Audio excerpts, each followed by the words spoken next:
মেট্ৰিকৰ বিজ্ঞান বিষয়ৰ পৰীক্ষা বাতিলক কেন্দ্ৰ কৰি ৰাজ্যজুৰি তীব্ৰ প্ৰতিক্ৰিয়া।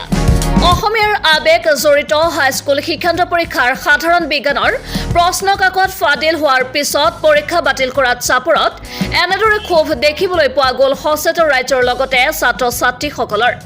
ছাত্ৰ-ছাত্ৰী অভিভাৱক আৰু সচেতন মহলে তীব্ৰ ক্ষোভ উজাৰে সেৱাৰ বিৰুদ্ধে। বহলপুৰত উচ্চ মাধ্যমিক বিদ্যালয় পৰীক্ষাৰ লগতে চাপৰ উচ্চতৰ মাধ্যমিক বিদ্যালয়ত আজিৰ মেট্ৰিকৰ পৰীক্ষা বাতিলক লৈ ছাত্ৰ-ছাত্ৰীসকল হতাশগ্ৰস্ত।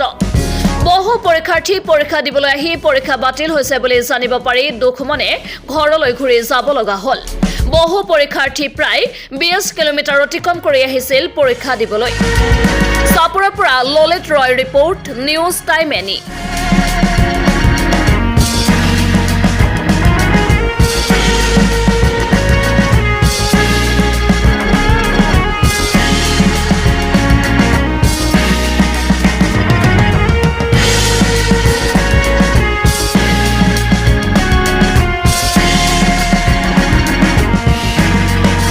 আজি ৰাতিপুৱাতেই যি এটা খবৰ আমি পাইছোঁ যে প্ৰৱেশ শিক্ষা পৰীক্ষাৰ সাধাৰণ বিজ্ঞানৰ পৰীক্ষা বাতিল কৰিছে চৰকাৰে আদেশযোগে, এই খবৰটো এটা দুৰ্ভাগ্যজনক খবৰ আৰু হতাশজনক খবৰ। এই কাৰণেই যে লাখ লাখ পৰীক্ষাৰ্থী আৰু তেওঁলোকৰ অভিভাৱকসকলে যি আগ্ৰহেৰে তেওঁলোকৰ ল'ৰা ছোৱালীক লৈ পৰীক্ষা দি আছিল, তেওঁলোকৰ কাৰণে এটা খুব দুখৰ খবৰ।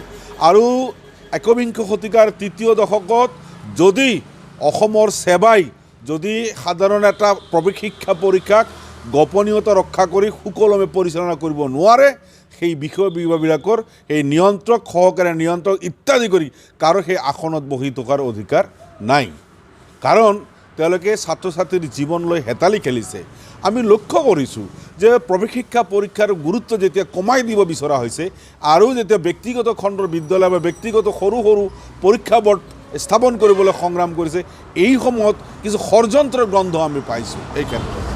আৰু লগতে আমি এইটো এটা ষড়যন্ত্ৰ কৰা বুলি ভাবোঁ যে মাননীয় শিক্ষামন্ত্ৰী ডক্টৰ ৰণোজ পেগু ছাৰৰ এটা বদনাম হওক, তেওঁৰ শিক্ষামন্ত্ৰীৰ আসনৰ পৰা আঁতৰি যাওক।